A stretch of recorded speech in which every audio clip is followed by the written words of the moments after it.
Lord of the Mysteries. Chapter 930. Former Organization. In Sanguil. Upon hearing the name, all the red gloves present fell silent. Not a single one spoke for a moment. Ever since this former bishop betrayed and fled the church of Evernight had never relaxed its pursuit of him. Archbishops and high-ranking deacons who took up high posts had taken turns being responsible for searching for him.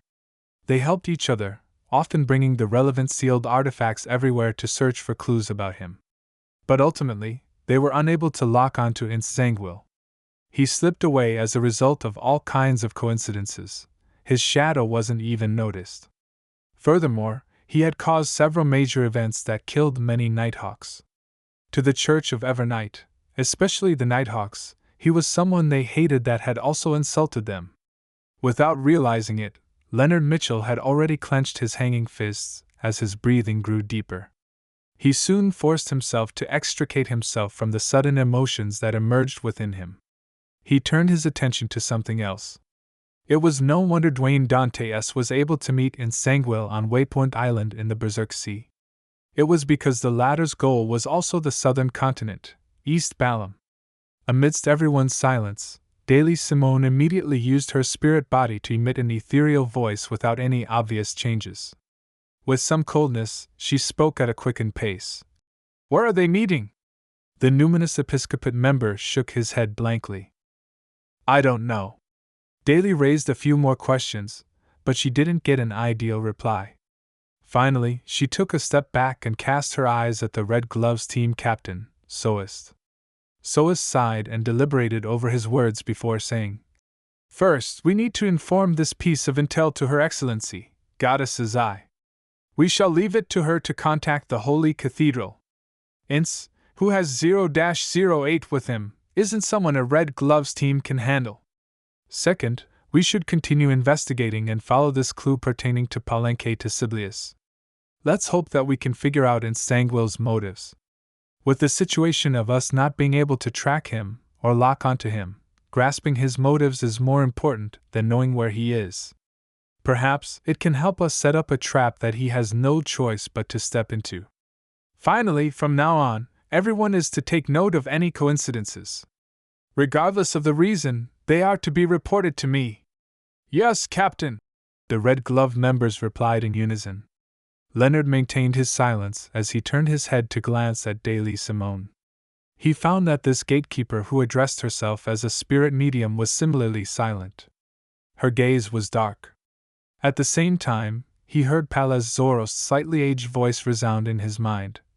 "Heh, from the looks of it, I'll be witnessing a play of running and pursuing. What does old man mean? Is he hinting at something? We just decided to start investigations on Sanguil's motives, and it's already known by 0-08? Leonard looked away and suddenly had an idea. If a person who is already dead was to secretly do the relevant investigation, would he be able to avoid 0-08's notice? After 2 hours of sleep, Klein rubbed his still throbbing head and slowly got out of bed. Following that, he pulled the bell by the side of the door and waited for an attendant to arrive.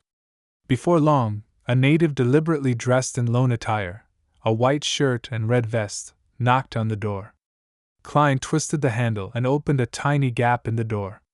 He instructed with a hoarse voice, "Send another lunch set to the room. I had my meal too early." At that instant, he already looked like the tanned Enzo. As a gentleman living in a luxurious room with 2 servants, it was impossible for him to personally instruct the attendant at the door. "Yes, sir, a lunch set. Any special requests?"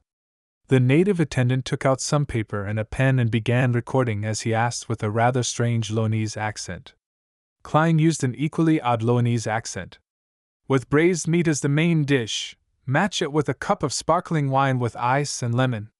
Do I include 2 servant meals?" the native attendant asked, following the usual procedure. Klein was silent for 2 seconds before saying, "Yes." After ending the conversation, he closed the door and quickly set up a ritual, bringing back Enzo and Ludwell from above the gray fog to the real world. As for Creeping Hunger and Word of the Sea, he temporarily left them in the junk pile. One of them was starving, and the other could hardly resist the urge to sing. After Klein controlled the marionettes to clean up his room, a few attendants came to deliver lunch. Soon, the entire room was filled with the sounds of cutlery hitting the plate and a soft chewing sound. After some time, Klein put down his cutlery, picked up his napkin, and wiped his mouth. In satisfaction, he leaned backward and shook his head helplessly.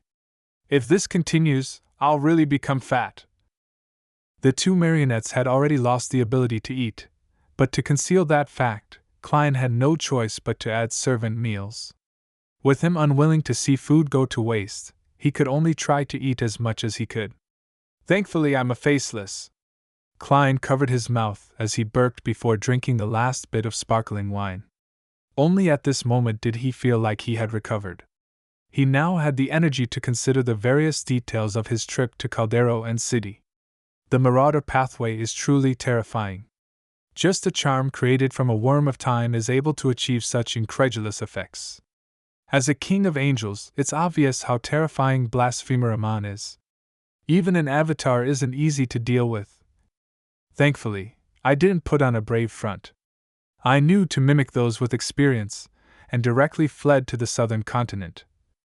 The true creator places a great importance on me. He directly got tailed devourer Ouroboros to rush over. This does have a feeling of traveling across time. The angels on ancient murals are just walking out and standing before me. Thankfully, I was still able to directly end the summoning. Just as Klein thought of this, his expression sank as he discovered a serious problem. Ouroboros is a king of angels from the monster pathway. This also meant that he could directly see the uniqueness about him. He could see the grayish-white fog and see the illusory door formed of spherical lights and the transparent and translucent maggots that formed the spherical lights. What does this actually imply? The angel of fate who has survived since the second epoch should know something. And the true creator probably knows more. Could they be able to tell that I'm the master of the mysterious space above the gray fog? Regardless, the importance they place on me will rise. Klein clenched his right fist and put it to his mouth, considering the actions which the Aurora Order or Rose Redemption might take. He felt lucky that, be it Rose Redemption or the Aurora Order, they had yet to lock onto any of the fool's believers. However, during the chaotic battle outside Byam, when he was still active as Gehrman Sparrow, he had thrown out the Tinder Glove, which had been corrupted by the true creator, to attempt to attract a saint from the Aurora Order.